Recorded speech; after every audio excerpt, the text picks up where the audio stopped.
मनुष्याधिकाराद्वा तद्भावी ब्राह्मणस्या भर्तृ प्रपंच कार्य ब्रह्म शब्द से मनुष्य को लेना चाहते हैं जो वर्तमान में अब्रह्म है और भविष्य में ब्रह्म होने वाला है, ऐसा अर्थ को लेना ये चाह रहे हैं।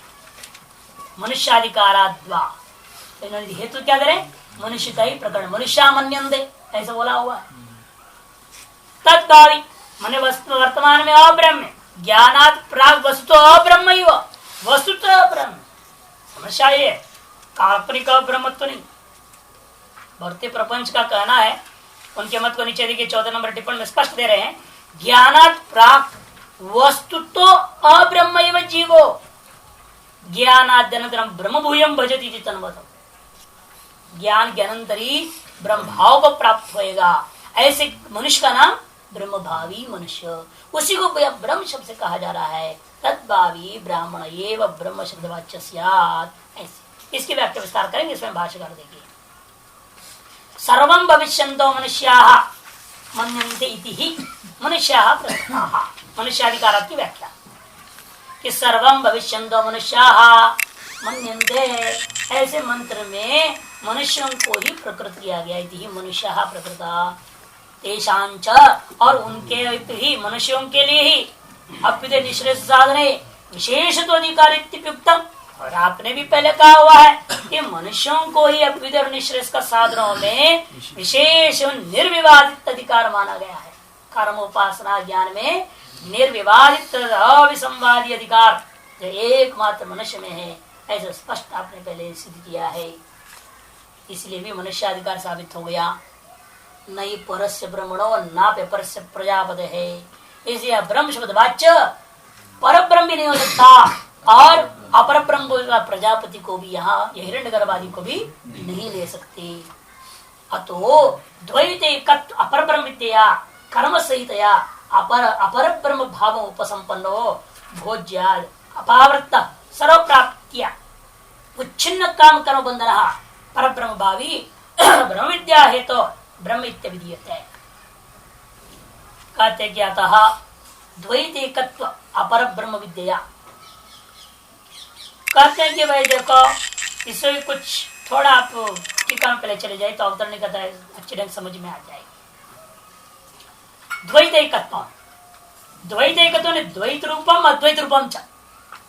वो हिरण्यगर्भ कैसा है, द्वैताद्वैत रूप है, वो द्वैत रूप भी है अद्वैत रूप भी है। स्वस्वरूपेण अद्वैत है और अपना विशिष्ट आकार माया को लेकर के वो द्वैत रूप भी है। द्वैत एकत्व सर्व जगदात्मकम अपरम हिरण्यगर्भाख्यम ब्रह्म। सर्व जगदात्मक दृष्टिकोण कौन से, वो द्वैत है, और स्व दृष्टिकोण से वो एक हिरण्यगर्भाख्यम ब्रह्म। तस्मिन् विद्या हिरण्यगर्भो अहम इति अहंग्रोपास्ति। और तद विषय विद्या क्या होगा, मैं हिरण्यगर्भ हूं, ऐसा जो अहंग्रोपासना तया समुचितया, और उसको भी कर्म से समुचित करके आपने कर दो। तद्भाव यही वो उपगतो, तद्भाव को वही शरीर में रहते हुए ही प्राप्त कर देता है। हिरण्यगर्भ पदे यद भोज्य, इसलिए हिरण्यगर्भ पद में जो भोज्य ततो भी दोष दर्शनात् विरक्ता, लेकिन उससे भी विरक्त हो जाता है क्योंकि तो देखता है हिरण्यगर्भ पद भी दोषयुक्त है, इसलिए उस भोज्य से भी वो विरक्त हो गया।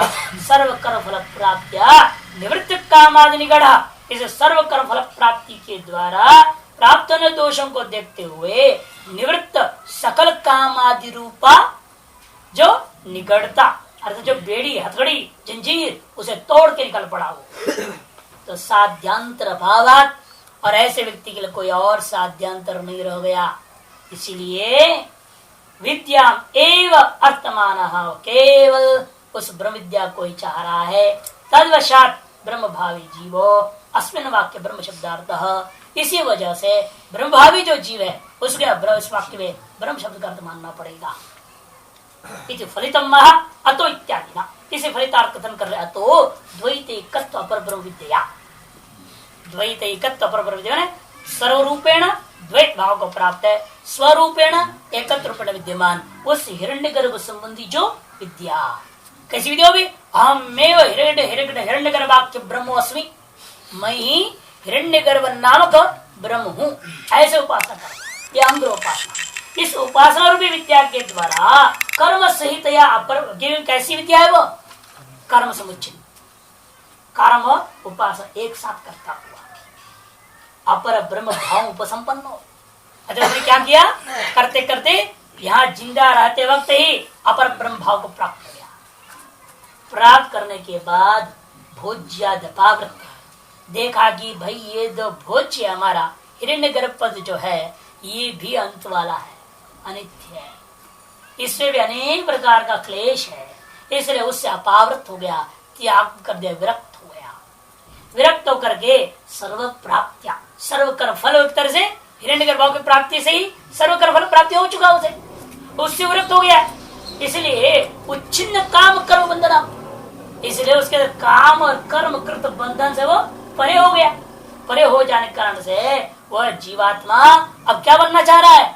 पर ब्रह्म बनना चाहता है। उसने देख लिया, अपर ब्रह्म बन के देख लिया, इसलिए वो पर ब्रह्म बनना चाहता है। ऐसा जो जीव है वही शुद्ध ब्रह्म विद्या का कारण यहाँ पर ब्रह्म विद्या ब्रह्म शब्द से कहा जाता है। शुद्ध ब्रह्म विद्या रूपी कारण की खोज में है, उसको चाह रहा है। ऐसा जो जीवात्मा मुमुक्षु है उस जीव मुमुक्षु को यहाँ ब्रह्म शब्द से लेना चाहिए। ब्रह्म विद्यते अस्मिन् वाक्ये दृष्ट चलो कि कत्य ऐसा कैसे होगा? आगे में ब्रह्म बनने वाले को अभी से ब्रह्म कैसे कह दिया? अरे आगे में भात होने वाला और अभी से भात बोल दे तो क्या बना रहे? भात पका रहे, भात पका रहे हो कि चावल पका रहे हो?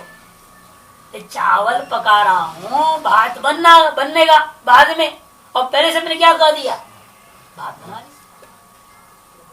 क्या बना रहे हो भाई? मैं घट बना रहा हूँ। अरे घड़े बना रहे हो?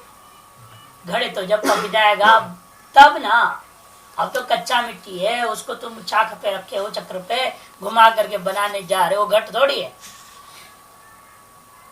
अभी कच्चा घड़ा भी नहीं है वो, आम घट भी नहीं कह सकते उसको।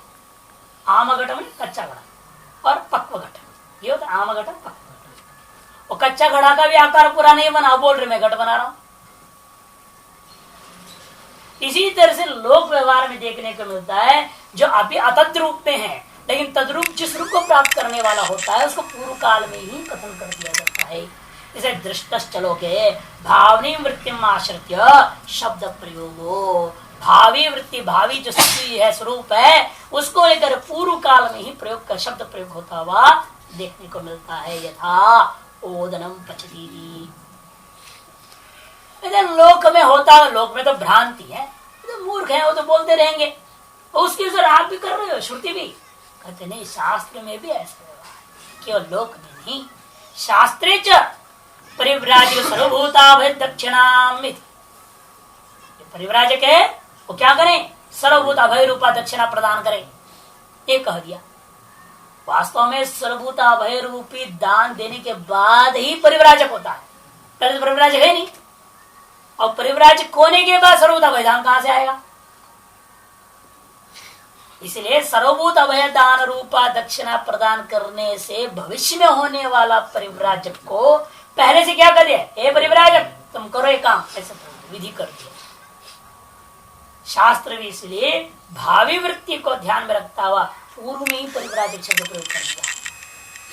ठीक उसी प्रकार यहाँ पर समझिए, शास्त्रे च परिव्राजक सर्वभूत अभय दक्षिणाम इत्यादि ही तथा यह उसी प्रकार यहाँ पर हुआ है। ऐसे मानते हुए केचित ब्रह्म भावी पुरुषो ब्राह्मण इस वाक्यस्त ब्रह्मवाइदम अग्रासित जो ब्रह्म शब्द है, यह ब्रह्म भावी जो पुरुष है, ब्राह्मण है, मुमुक्षु है, उसी को कहते हैं, व्याख्यान करने की इच्छा रखते हैं।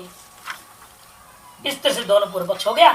पन्ना इस अर्थ हुआ ना, वो यहाँ पर इन लोगों के हिसाब से प्रश्न था, उस जीव ने क्या जाना कि ब्रह्म शब्द अर्थ क्यों गलत ले रहे, कोई अपर ब्रह्म ले रहा है, कोई जो है जीव ले रहा है, तो दोनों ही पक्ष पर। तब सिद्धांत कहेगा नहीं नहीं, ऐसा अर्थ आप नहीं ले सकते, यह ब्रह्म शब्द से शुद्ध ब्रह्म ही लेना पड़ेगा।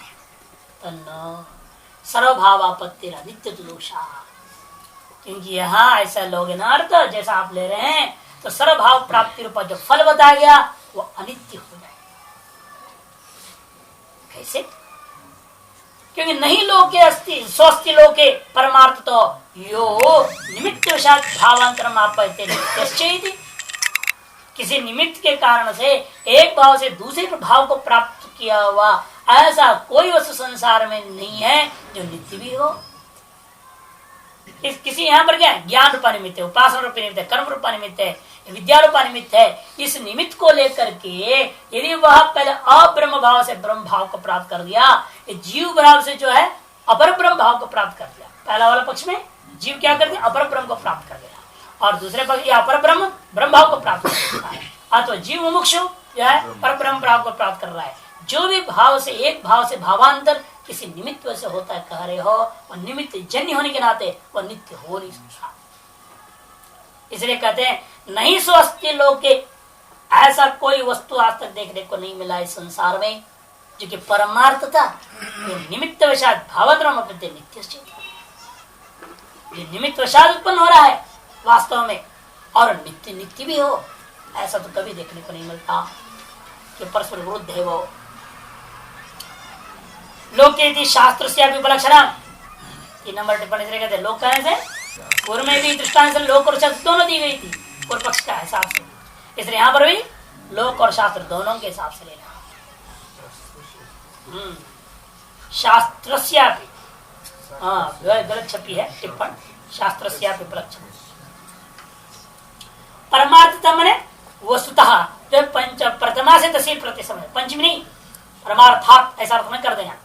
प्रथमा का एक वचन सो का विशेषण नहीं सो परमार्थ अस्ति, कोई ऐसा वास्तविक लौकिक पारमार्थिक वस्तु भी नहीं है। लोक दृष्टिया भी शास्त्र दृष्टिया भी कोई ऐसा पारमार्थिक वस्तु नहीं कहा जा सकता जो किसी निमित्त से उत्पन्न हो गया हो और वो नित्य भी बना रहे। उत्पन्न हो और नित्य हो ये कदापि नहीं हो सकता।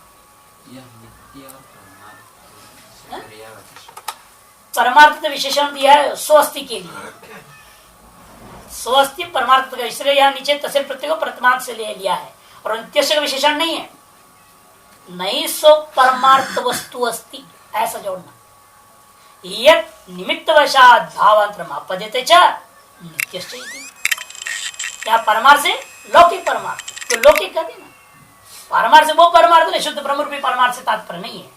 इसको हम लोग वेदांत में कहते हैं लौकिक पारमार्थिक अलग है, पारमार्थिक अलग। जो व्यावहारिक शब्द बोलते हैं ना आप लोग बार बार बोलते व्यावहारिक सत्ता, उसका दूसरा शब्द है लौकिक पारमार्थिक। आप जब शिखामणि वगैरह देखोगे ना वेदांत परिभाषा में सब जगह लौकिक पारमार्थिक शब्द प्रयोग करते हैं, और जितने भी आपके बृहद प्रस्थांतरिक ग्रंथों में अधिकतर व्यावहारिक शब्द प्रयोग नहीं होता, व्यावहारिक सत्ता ये नहीं बोलते, लौकिक पारमार्थिक सत्ता। पारमार्थिक सत्यता लौकिक सत्यता समात्र से युक्त है, घटपटादी वस्तु संसार। और व्यावहारिक सत्ता जिसको आप लोग जानते हो उसी को लौकिक पारमार्थिक शब्द से कहा जाता है, उसी को यहाँ पर लौकिक परमार्थिक शब्द से भी कह दिया गया है। भावांतरम आपदे नित्यश्चैति तथा ब्रह्म विज्ञान निमित्त कृता चेत सर्वावत, ठीक उसी प्रकार से यहाँ पर भी घटाओ, यदि ब्रह्म विज्ञान रूपी निमित्त से उत्पन्न कर दिया गया है सर्वभाव प्राप्ति नित्याचेति और नित्य भी होती है यदि कहोगे यदि विरुद्धम तो परस्पर विरोध हो गया। अनित्यत्व और अनित्य होने पर जो आप पहला पूर्व पक्ष वाले को दोष आपने दी भरते प्रपंचकार में, वही उसी दोष आप पर आ जाएगा। कर्म फल तुल्यता इत्युक्त दोष से कर्म फल के समान तब भी टिक जाएगा। अविद्याकृत असर्वत्व निवृत्तिम चेत सर्वभावापत्ति ब्रह्म विद्या फल वन्य से ब्रह्म भावी पुरुष कल्पना व्यर्था स्यात्। यदि कहोगे अविद्याकृत पहले अब्रह्म भाव, तो मुख्य वेदांत में पाएंगे भरती प्रपंच का अपने सिद्धांत क्या रह गया, वास्तविक अब्रह्मत्व माना और अब वास्तविक ब्रह्मत्व की ओर जा रहा है। वास्तविक ज्ञान पूर्व में वास्तविकी अब्रह्मत्व था और ज्ञानोत्तर काल वास्तविक ब्रह्मत्व प्राप्ति का प्रयास जो उसकी कल्पना थी, जिसका लिए उसने ब्रह्म भावी शब्द प्रयोग किया। ब्रह्म भावी भविष्य ब्रह्म होने वाला वो अर्थ जो लिए थे वो व्यर्थ कल्पना है। यदि अविद्याकृत अब्रह्म भाव था तो, अर्थात पहले अब्रह्म था ही नहीं वो, तो ब्रह्म भावी कहां से आया? क्योंकि अभूत तत् भाव में चिव होता है। छी प्रत्यय तो वास्तविक अशुक्ल था, अब आप शुक्लता को संपादन कर रहे हो, शुक्ली भवती इत्यादि प्रयोग होता है। वो तभी बात है जब जो भाव में पहले है उसके विपरीत भावांतर में आप ले जाना चाह रहे हैं। तब तो जिस भावांतर में ले रहे हैं वह तद्रूपे पूर्व में अविद्यमान होनी चाहिए, तभी घटता है च्वी प्रत्यांत। इसलिए ब्रह्म भावी शब्द स्वतः ही वास्तविक ब्रह्मत्व में स्वीकार करना पड़ जाएगा। अब वो इष्ट नहीं है। यदि आप ये बात कह देते हो अविद्या कृत सर्वत्व निवृत्ति है, पहले अविद्या वजह से हम ये समझ रहे थे मैं तो व्यष्टि हूं, समझती नहीं हूं। ये जो अविद्याकृत था असर्वत्व उसकी निवृत्ति यहाँ पर केवल हुआ है सर्वभाव आपत्ति के द्वारा, यही ब्रह्म विद्या का फल है जैसा मानते हो, फिर ब्रह्म भाविक पुरुष की जो परिकल्पना आपने किया था वो व्यर्थ हो जाएगा। फिर तो मुख्य वेदांत में आप आ गए, है ना। अविद्या परिकल्पित ब्रह्मत्व का निवृत्ति पूर्वक ब्रह्मत्व प्राप्ति, या अविद्या परिकल्पित असर्वत्व का निवृत्ति पूर्वक सर्वत्व की प्राप्ति हुई है। वो तो केवल अविद्या की जो कार्य विशेष का निवृत्ति मात्र हुआ है कि नहीं, वास्तविक कोई चीज है ही नहीं। इसलिए वास्तविक कोई उत्पन्न नहीं हुआ, आवरण भंग मात्र हुआ है और कुछ नहीं। स्वरूप तो वही का वही था। तो वास्तव वेदांत पक्ष आ जाता है यहाँ पर, इसलिए आपकी स्व सिद्धांत हानि हो जाएगी। तो भरते प्रपंच का हो चाहे प्रतिकार का हो, दोनों के स्व सिद्धांत हानि दोष है। प्राग ब्रह्म विज्ञानादपि सर्वोच्च ब्रह्मत्व, भाष्यकार स्पष्ट कह देते हैं भाई ये ब्रह्म ज्ञान होने से पहले भी समस्त जीव वास्तव में क्या है, ब्रह्म ही है, कोई अब्रह्म है नहीं। नित्यम में वो भी ब्रह्मत्व कादाचित नहीं है, सदातन है उसका, नित्य ही ब्रह्म है सभी के सभी। सर्वभावापन्न परमार्थ तो, और परमार्थ तो सर्वभाव को भी प्राप्त। कल्पित जगत को तादात्म्य करता हुआ कह रहे हैं, वास्तव में सर्वभाव भी प्राप्त परमार्थ। व्यष्टि के लिए उपाधि में आने के बाद अहंकार कर गए तो गड़बड़ा।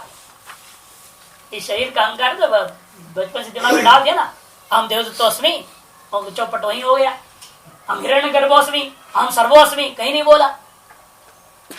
वो होता है तो भाई बचपन से संस्कार डाल देते तो शायद कहाँ पहुंच गए होते आप। लेकिन तो डाला ही नहीं गया, शुरू से बोला मैं ये हूँ, बोलना मेरा बाप है, मेरी माँ वो है, नाम सब रटा देते हैं, सबसे पहले ये सब घुसा देते हैं, ये मामा है, ताऊ है, चाचा है, कटर पटर कर दिया सब। ये तो करते मामा आ रहा है बोलते हैं, और बेचा जो चाचा कोई अपना ही है, हो गया वो सब संकीर्णता घुसा देते दिमाग में।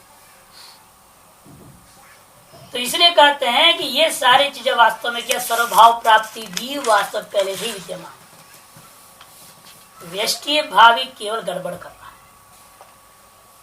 ये दृष्टिकोण किस लिए करें, ऐसा मध्यमाधिकारी जिसको जगत उत्पन्न हुआ है मान के चर्चा चल रही है सारी चीजें, एकम श्याम प्रजा हो गया, ये हो गया वहां से आरंभ हुआ है ना सारा। एक चार ब्राह्मण की, ये चौथे ब्राह्मण में सर्वभाव प्राप्ति का फल ब्राह्मण वाला है कि नहीं, सर्वभाव ब्राह्मण इसलिए कहते हैं इसको।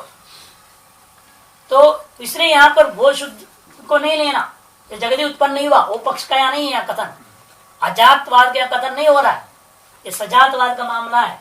आप एकदम खिचड़ी मत कर देना कहीं, अरे ये कैसा बोल दिया, परमार्थ सर्वभाव भी है क्या? ठीक है, सजातवाद की दृष्टि से सर्वभाव भी परमार्थ, अपरमार्थ क्या है, दृष्टि भाव अपरमार्थ। फिर अजातवाद दृष्टि में जाएंगे फिर वो सर्वभाव भी अपरमार्थ, तो अलग अलग सीढ़ी। तो परमार्थ इसलिए सर्वभावापन्न परमार्थ, तो फिर बिगड़ा क्या है, कहते अविद्या तू अब्रह्मत्वम असर्वत्वं च अध्यारोप, केवल अविद्या के द्वारा आपके अंदर क्या हो गया है, मैं अब्रह्म हूं। क्यों, मैं देवदत्त हूं, इसलिए मैं ब्रह्म हूं नहीं, मैं ईश्वर कैसे हो जाऊंगा, हो ही नहीं सकता। अरे मैं तो छोटा सा शरीर के अंदर रहने वाला, मैं सर्व कैसे हो जाऊंगा, तो हो ही नहीं सकता। इसलिए मैं अब्रह्म हूं, असर्व हूं, इस प्रकार से अध्यारोपितम। अभी दृष्टांत दो प्रकार का अध्यास है, यहाँ आरोप है, धर्मी का भी आरोप, धर्म का भी आरोप। अब्रह्मत्व क्या है, धर्मी आरोप, ब्रह्म एक धर्मी है, उसमें अब्रह्मत्व माने का मतलब मैं जीवत्व लाना, जीवत्व क्या है, धर्मी है। और असर्वत्व क्या चीज है, वो धर्म। ब्रह्म में सर्वत्व एक परिकल्पित धर्म है, अब आपने कर दिया अपने में असर्वत्व एक परिकल्पित धर्म को डाल दिया, धर्मी अध्यास भी हुआ, धर्माध्यास उभयाध्यास का है। इसे दो दृष्टांत भी दे रहे हैं, यथा शुक्ति कायम रजतम, ये धर्मी अध्यास है, व्योमनी वा तलमलवत्वादि धर्माद्यास। शुक्ति में हम रजत की भ्रांति कर रहे हैं, है ना। शुक्ति में रजतत्व भ्रांति नहीं। आप ये नहीं करे रजतत्व शुक्ति का मैं अनुभव कर रहा हूं, बोल रहे हैं क्या है? रजत विशिष्टो यम शुक्ति ही ऐसे बोला आपने नहीं, इदम रजतम बोल रहे मैंने रजतत्व जन रजत ही देख रहे हैं, अर्थात शुक्ति रूपी धर्मी को बाध करके रजत रूपी धर्मी को उसमें अभ्यास कर दिया स्वधर्म विशिष्ट होकर। तेना आकाश में ऐसा नहीं होता, क्या है आकाश ही है ना, धर्मी को बाधा नहीं आपने। पहले निर्मल आकाश था और अब तल मलिन आकाश हो गया। आकाश बोल रहे हो कि नहीं, तल मलिन वाला आकाश ही तो बोल रहे हैं हम। इसे धर्मी को वैसे की वैसे रख रहे हैं हम, तो धर्म मात्र का अभ्यास कर निर्मलत्व पर आरोप कर दिया तल मलिनत्व रूपाधर्मी। इसको केवल धर्माध्यास, धर्मी तो वही रह गया केवल धर्माध्यास। और यदि आप कहो मैं ब्रह्म हूं किंतु असर्व हूं, तब धर्म मात्र का अध्यास नहीं है। मैं सर्व तो हूं किंतु ब्रह्म नहीं हूं, इसका मतलब केवल धर्मी का अध्यास हुआ, धर्म का स्वतः स्वीकार कर रहे वास्तव। इसलिए यहाँ पर आम आदमी के सर्वत्र क्या देखने को मिलता है, अज्ञानियों में दोनों ही मिलता है, धर्मी अध्यास भी है धर्म अध्यास भी है। इसे दो दृष्टांत जान के दिया, तथा शुक्तिकायाम रजतम व्योमनि व तलमलवत्वादि, तथा यह ठीक उसी प्रकार यहाँ पर ब्रह्मणि अध्यारोपितम अविद्या अब्रह्मतम असर्वतम च ब्रह्म विद्या निवर्तते मन्यसी यदि। ये पूर्व पक्ष से बोल रहे हैं भाई, यदि आप ऐसे मानने को तैयार हैं फिर सुनो कान खोल करके। तथा यहाँ पे उसी पर यहाँ पर भी ब्रह्म शुद्ध ब्रह्म में अध्यारोपित, कैसे अविद्या अध्यारोपितम किम अब्रह्मत्तंच सर्वत्तंच ब्रह्म विद्या निवर्तते, ब्रह्म विद्या निवृत्त हो रहा है। यदि आप ऐसे मानते हो तो यदि मन्यसे तदा युक्तम यत् परमार्थत आसीत् परम ब्रह्म ब्रह्म शब्द से मुख्यार्थ भूतम ब्रह्मवादम अग्रासीति अस्मिन् वाक्ये उच्यते इति वक्तुम, तब तो ये कहना उचित बनता है कि ब्रह्मवादम अग्रासीति इस वाक्य में जो ब्रह्म शब्द है वो शुद्ध ब्रह्म ही है, ये कहना पड़ेगा। उसी में अब्रह्मत्व असर्वत्व का आरोप था। अब आदमी क्या हुआ, हम ब्रह्मास्मि से जानने के बाद तस्मात् सर्वभूत इति सर्वत्व आ गया और ब्रह्मत्व आ गया। अविद्या से आरोप को अहम ब्रह्मास्मि तज्जन्य विद्या के द्वारा उसको दूर करके स्वरूप स्थिति हो गई। यदि ऐसा मानते हो, यदि मानने से तदा ये भी स्वीकार करनी पड़ेगी आपको। जब ये स्वीकार करोगे तो ब्रह्मवादम अग्रासीत वाक्य में जो ब्रह्म है वो शुद्ध ब्रह्म ही होगा। इसलिए कहते देखो तदा युक्तम वक्तुम के साथ जुड़ेगा है? युक्तम वक्तुम किम यत् परमार्थता आसीत् परम ब्रह्म, ब्रह्म शब्द से मुख्यार्थ होता, जो ब्रह्म शब्द का मुख्यार्थ होता पर ब्रह्म है, जिसको यत् परमार्थता आसीत् जो पहले से ही ब्रह्म था, शुद्ध था। ब्रह्मवादम अग्रासीत के वाक्य ब्रह्मवादम अग्रमासीत इत्यादि वाक्य में उसी ब्रह्म को कथन करना युक्त है। इति वक्तुम युक्तम ब्रह्म शब्द से मुख्यार्थ भूतम परम ब्रह्म एव, जो परमार्थता है, था, है और रहेगा। आसित तीनों काल का बोधक है। यत् परमार्थता आसित अस्ति भविष्यति च तत् परम ब्रह्म एव ब्रह्म शब्द से मुख्यार्थ भूतम वक्तुम युक्तम, ऐसा कुत्र वक्तुम युक्तम ब्रह्मवादम अग्रासीत्यस्मिन् वाक्ये यथा भूतवायता वेदस्य। वेद ऐसे कैसे बोल रही है, कहते वेद का काम ही यही है, आप गुमराह कर रही नहीं, वो श्रुति है मात्र इसलिए कह दिया गया है, वो यथाभूतार्थवादी है, अयथार्थ कथन कर नहीं सकती है, कोई अनित्य फल को प्रदान करने वाले का कथन नहीं कर सकती है। यथाभूतार्थवादित्वात् माने सत्य भूतार्थवादित्वात् मुख्यार्थवादित्वात्, अतः मुख्यार्थवादी है, सत्यार्थवादी है वेद, न तो यम कल्पना युक्ता। इसलिए जो आपकी जो कल्पना है ना वह बिल्कुल युक्त नहीं हो सकता। ब्रह्म शब्दार्थ विपरीत ब्रह्म भावी पुरुष ब्रह्म क्या है, हम उनकी कल्पना वो भी बता दिया।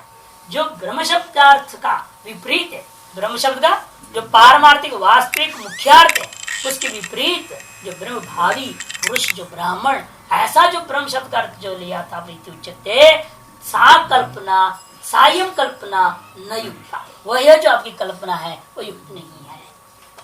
क्यों जी? एक और हेतु भी दे रहे, श्रुतानि अश्रुत कल्पना या अन्याय, श्रुत मुख्य अर्थ का परित्याग करके अश्रुत जो है अन्य अर्थों को जो परिकल्पना कर रहे हो, ये अन्यायी होगा।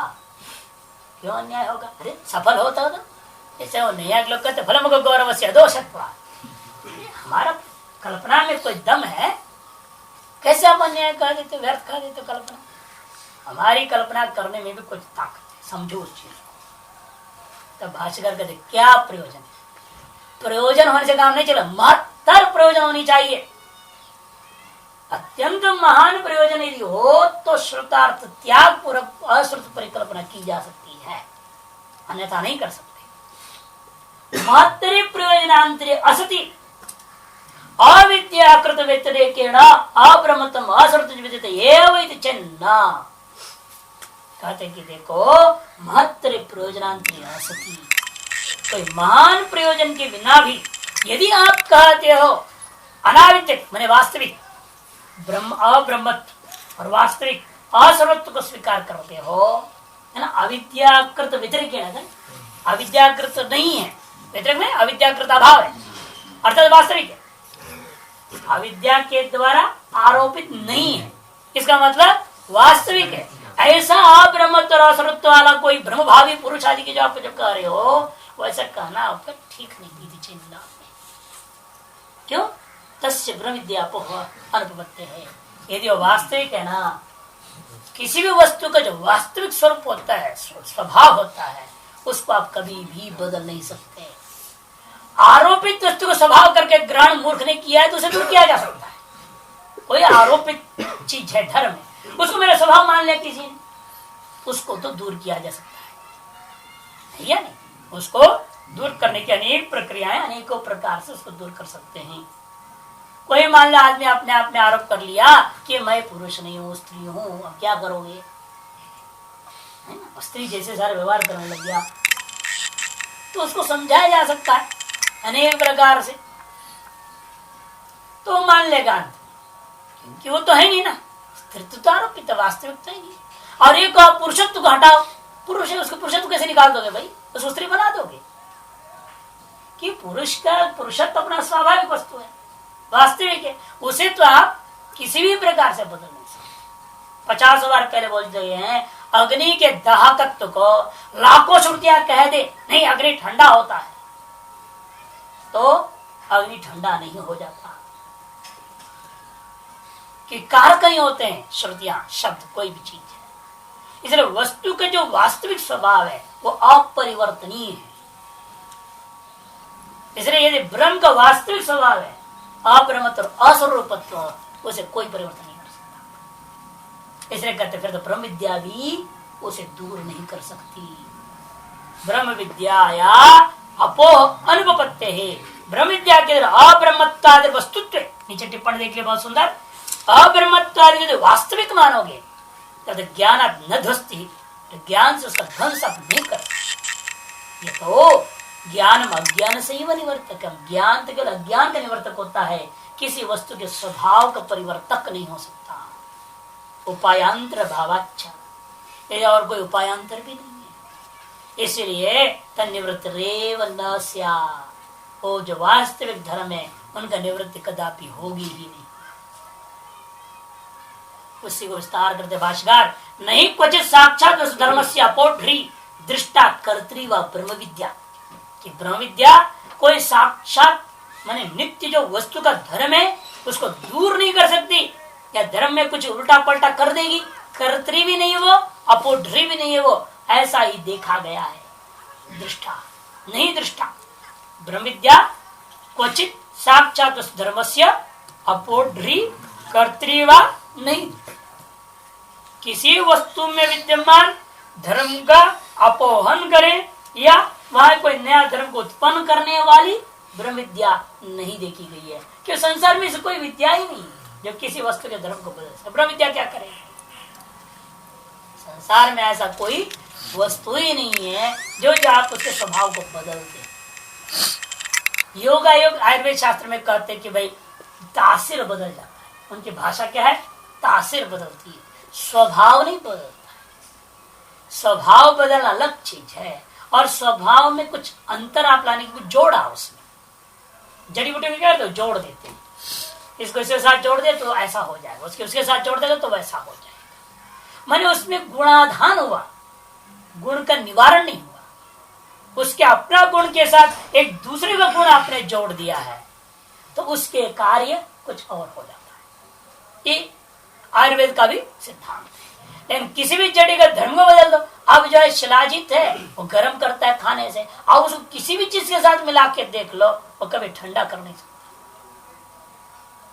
लेकिन उसके साथ आप अन्य चीजें जोड़ोगे, उसे लाभ क्या होगा? उसकी गर्मी जो हो रहा है पैदा, उसके साथ साथ ये क्या करेंगे? ये अपना स्वभाव से उसमें ठंडक पैदा करते रहेंगे, तो गर्मी को अपने को काट देता है। लेकिन शिलाजीत के स्वभाव को नहीं बदला, वो तो अपने जगह पर गर्मी को पैदा कर रहा है। लेकिन साथ में कुछ अन्य ऐसे जड़ियों को दे दिया, खिला दिया, जिस तरह से वो भी अपने हिसाब से क्या करेंगे? शीतलता को पैदा करेंगे, और गर्म और शीत जब पैदा हो रहे हैं, अपने आप वो संतुलित हो जाता है। इन वस्तु का स्वभाव नहीं बदलता है। ये सभी शास्त्रों के सिद्धांत उसी प्रकार यहाँ पर भी कह रहे हैं कि जो है अविद्या जो है ना, कभी किसी वस्तु के धर्म को कहीं पर भी देखने को नहीं मिला कि धर्म को हटा दे या धर्म को बना दे, ये नहीं होगा। किंतु एक चीज देखा गया पर विद्या की विशेषता या किसी भी विद्या की विशेषता है, अविद्या यास्तु सर्वत्रैव निवर्तिका दृश्यते। कोई भी विद्या है, यदि विषय विद्या आपके पास है, वो उसने क्या किया है? तद विषय अविद्या को निवृत्त किया है। यदि विषय का आपको ज्ञान मिला है, तद विषय अज्ञान मात्र को उस ज्ञान ने निवृत्त किया, यही सर्वत्र आपको देखने को मिलेगा। किंतु उस ज्ञान ने यदि विषय ज्ञान हुआ, वह ज्ञान तद विषयगत किसी भी धर्म का परिवर्तन नहीं किया। आपने घट को जाना इसलिए घट बदल गया, ऐसे नहीं होता। किंतु तो घट का अज्ञान मात्र घट ज्ञान से निवृत्त होता है, यही सर्वत्र अनुभव है। इसे कहते हैं तो अब ब्रह्म विद्या को या विश्राम होनी चाहिए, कम होनी चाहिए, बल्कि इसीलिए वह ब्रह्म विद्या के कम क्योंकि साथ जुड़ रहा है। अविद्या सर्वत्रैव निवर्तिका दृश्यते, किंतु तू है ना, तू तो जुड़ेगा ना, इसलिए कम होना। किंतु ब्रह्म विद्या क्या करती है? अविद्या का ही निवर्तिका होती है, ऐसा ही सर्वत्र देखने को मिलता है, ऐसा लगेगा। तथा यह भी अब्रह्मत्वम असर्वत्वम अविद्या कृतमेव निवर्तितम ब्रह्म विद्या।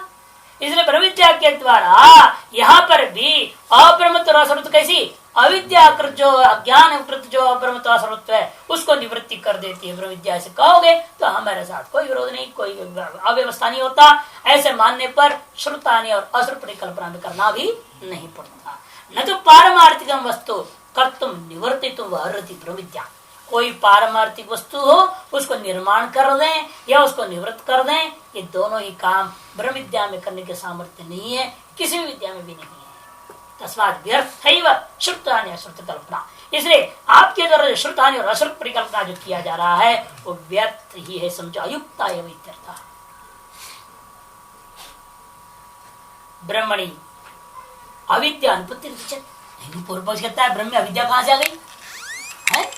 बहुत सुंदर शास्त्रार्थ आरंभ हो रहा है, तो बारंबार आप सबके दिमाग में घुसा रहता है ब्रह्म विद्या कब आई, कैसे आई, क्या हुआ, कैसे हुआ, और सर्व कैसे हो गया, बारंबार लफड़ा। इसलिए शास्त्रार्थ पर बहुत ध्यान दीजिए कि ये केवल हम कह रहे ब्रह्म विद्या है और ब्रह्म विद्या उस अविद्या को दूर करती है। क्यों कहना पड़ रहा है? कहते ब्रह्मणि विद्या विधान, श्रुतियां ब्रह्म विद्या को विधान कर रही है, इसलिए मान भी रहे ब्रह्म अविद्या थी तभी तो विधान हुआ। इसलिए जो व्यक्ति उच्च सीढ़ी वाला ही आदमी है, इसीलिए समझ लो कौन सा अधिकारी है यहाँ पर, जो ये मान रहा है कि शास्त्र है, ये मान रहा है जगत है और मैं हूं और मैं ब्रह्म ज्ञानी होना चाहता हूं, ऐसे मानने वाला व्यक्ति ये प्रश्न पूछ रहा है और ये बोल रहा है ब्रह्म विद्या कैसी हो सकती है। उसका जवाब इसलिए है कि तुम्हारे जैसों के लिए ब्रह्म विद्या का विधान हुआ कि नहीं हुआ। विद्या का विधान हुआ का मतलब क्या है? यदि अविद्या न होती विद्या का विधान ही क्यों? कि विद्या का काम ही है अविद्या को दूर करना, विद्या का विधि हुई है, इसमें तो अविद्या मान्य होगी। इसलिए आप विद्या का विधि मानते हो तो निश्चित से आपको अविद्या को स्वीकार करनी पड़ेगी, ताकि विद्या से अविद्या की निवृत्ति होकर सर्व स्थिति हो सकती है। नहीं तो ये विधि ही व्यर्थ हो जाएगा। यदि आप कहोगे नहीं मैं नहीं मानता, मैं शुद्ध ब्रह्म ही हूं, ठीक है, तुम्हारे लिए ना अविद्या ना विद्या दोगे नहीं, बात खत्म। ऐसे के लिए ना अविद्या है ना विद्या, ना सर्व है ना असर्व है, मामला खत्म हो गया। जो व्यक्ति विधि विधान को मान करके अपने आप को मनुष्याधिकार से आरंभ हुआ, ये ध्यान रखना है, सारा मनुष्यों के लिए विशेष अधिकार को लेकर कथन किया जा रहा है। जो व्यक्ति अपना अधिकार मान रहा है, मैं ब्रह्म विद्या के अधिकारी हूं, मैं मोक्ष मान रहा है, और ब्रह्म विद्या की विधि भी मानेगा। जब विधि मानेगा तो उसको अविद्या भी मानेगा, स्वस्वरूप अविद्या व्यावरण मानना ही होगा। इसलिए कहते हैं ब्रह्मण विद्या विधान नहीं शुक्ति कायाम रजत अध्यारोपणे असति शुक्ति का तम ज्ञाप्यते चक्षु गोचरापन्नायाम यम शुक्ति का न रजतमिति। यदि मान लो शुक्ति में रजत का आरोप ही नहीं हुआ, चाहे आप लाखों आंख इकट्ठा उसको देखते भी रहें, तब ये कभी बोल नहीं सकते आप यम शुक्ति का न रजतम, ऐसा बोलोगे? यदि शुक्ति में रजत आरोपित होता और सब मिल करके देख रहे हैं क्या वास्तव में रजत है या नहीं, तो वो लोग जिन्होंने पहले रजत का आरोप अनुभव किया है, वे लोग जब वास्तविक तत्व का अन्वेषण करेंगे तब वो कहेंगे यम शुक्ति न रजतम। ऐसे यदि उस शुक्ति में रजत का आरोप ही नहीं हुआ है, अल्लाह को लोग जुड़ जाए, वो यही कहेंगे यम शुक्ति रेव, वो ये वाक्य नहीं जोड़ेंगे न रजतम। न रजतम तब न कहेगा पहले इदम रजतम स्वीकार किया हो, यदि इदम रजतम और स्वीकार ही नहीं किया है तो न रजतम कैसे बोलोगे? इसलिए कहते हैं शुक्तिका में जब तक रजत अध्यारोपण नहीं है, रजत अध्यारोपण है असति शुक्तिकात्म ज्ञाप्यते, शुक्तिकात्व को चक्षु गोचरापन्नायाम चक्षु गोचर चक्षु का विषयता को प्राप्त होने पर यम शुक्ति का न रजतम, यह शुक्ति का है रजत नहीं है, इस प्रकार से शुक्ति का तुम नहीं ज्ञाप्यते, उसमें जोड़ देना। इस प्रकार से शुक्तिकात्व को ज्ञापन, रजतत्व का निवृत्ति पूर्वक शुक्तिकात्व का ज्ञापन कोई भी व्यक्ति नहीं कर सकता।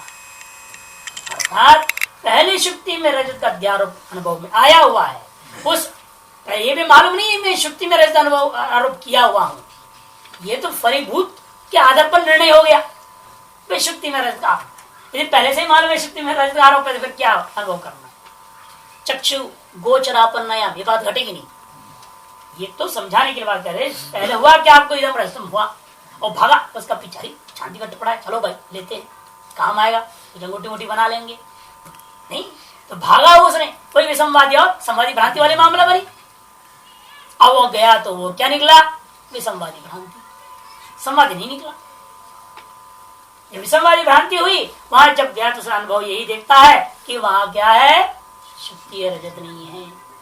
तब वो जाना कि मैंने पहले शुक्ति में रजत का आरोप कर लिया था और अब मुझे चक्षु को विषयता को प्राप्त जब हुई है शुक्ति का, तो मेरा अनुभव यह हुआ कि यह शुक्ति का है, रजत नहीं है। अतएव वह स्वानुभव से शुक्तित्व को ज्ञापन करने में समर्थ हो गया और रजतत्व का निवृत्ति करने में समर्थ हो गया। ये तभी संभव हुआ जब पहले अध्यारोप स्वीकार, इसे अध्यारोपवाद निष्पन्नम प्रपंच सिद्धांत निष्पन्न होता है।